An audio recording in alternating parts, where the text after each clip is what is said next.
My name is Aline Hernandez, and I will be giving my informative speech on the Black Lives Matter movement. In my audience, I have Antonio, Brisa, and Myra. So the Black Lives Matter movement opened the eyes to many people to police brutality in the United States, the neighborhoods that are more higher priority, and also the emotional effect that a murder can have on a community. My first main point is police brutality. Officers are required to keep on a body camera while they are on patrol. In some instances, police officers will turn these cameras off right before a murder occurs.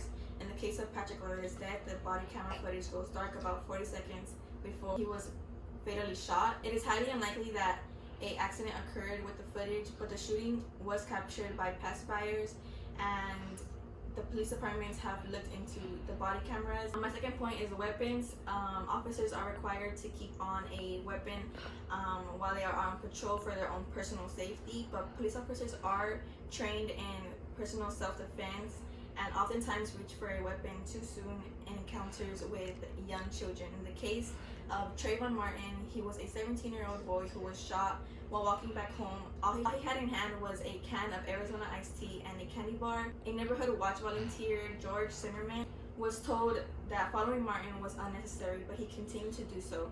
An argument arose and it led to Martin being fatally shot. Zimmerman told the police that a fight had occurred and he was left with a broken nose, but that does not justify the murder of a 17-year-old boy. My third point is the time that is served. Time served for a murder is usually about 10 years or more. Although this time may vary, some police officers get off with little to no time because of the support and the connections that they have with police departments. Having justice be served is important not only for the families, but also to show an example to the rest of the police departments that murders will not be let off easily. My second main point is neighborhoods that are of higher priority.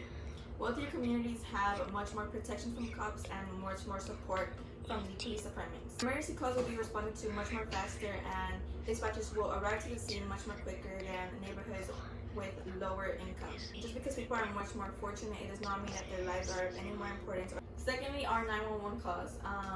People call 911 in case of emergency or when they feel they are in danger. Communities that don't have much support from police officers will have their calls either ignored completely, or dispatchers will arrive too late to the scene to the point where help is no longer needed. My third point is crime rates. Communities that are less fortunate tend to have higher crime levels than wealthier communities. This because they receive little to no protection from police officers and the police departments.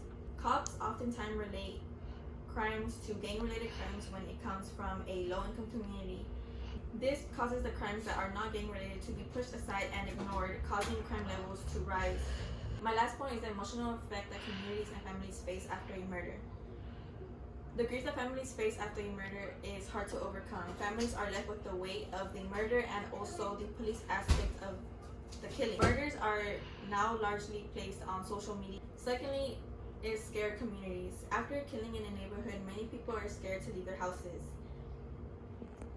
Not feeling comfortable enough to leave your house to simply go to the store or walk your child to school is something that no community should face.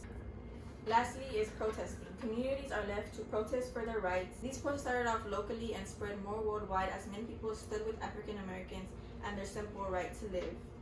Here are some pictures of these protests.